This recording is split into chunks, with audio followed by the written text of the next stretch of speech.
pre-fund an account at the other bank, which is how correspondent banking works today. The Bank of Brad in dollars would pre-fund the Bank of Julia, perhaps in pounds, and then I would debit and credit that. But that means I have to pre-fund and have dormant capital sitting at that other bank. What we allow banks to do, we allow payment providers to do, is to tap into the liquidity of XRP liquidity. So today there's lots of liquidity between XRP and US dollar. There's lots of liquidity between XRP and British pound. And you can tap into that to move value in real time, in seconds. And even compared to Bitcoin, which takes up to 12 minutes to complete one transaction, XRP is extremely fast at about 3 seconds per transaction. That has meant XRP is extremely scalable in contrast to how Bitcoin works.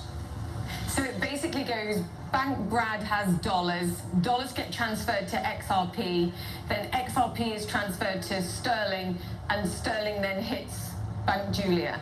That's how it works.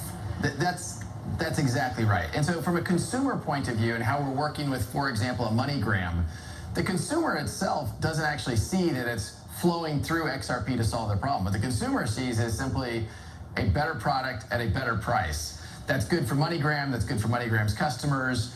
And so we're seeing more momentum than we've ever had around using XRP to move this liquidity around the world. And so we couldn't really be happier about how that has played out in a world where there's still a lot, I think, of FUD, a lot of uncertainty, a lot of doubt about what's going on in crypto. This is a real use case solving a real problem for real customers. Okay, so which banks right now are actually using Ripple? Well, we have signed up about over 200 banks around the world. Some of those banks just use our software to do that debit and credit, fiat to fiat, and some of them are using XRP in those flows. We have banks like Santander that we've been working with for years and are moving lots of volume through the Ripple's technology. And then, as I mentioned earlier, payment providers like MoneyGram or Ria or Asimov that are using XRP actually to move that liquidity and really reducing their costs and improving the product. Just in terms of the transactions, though, that you're seeing using Ripple, what proportion of those actually use XRP versus direct? And just where do you see that ratio going? I'm just trying to get a sense of sort of how much XRP itself is actually used as part of the Ripple platform.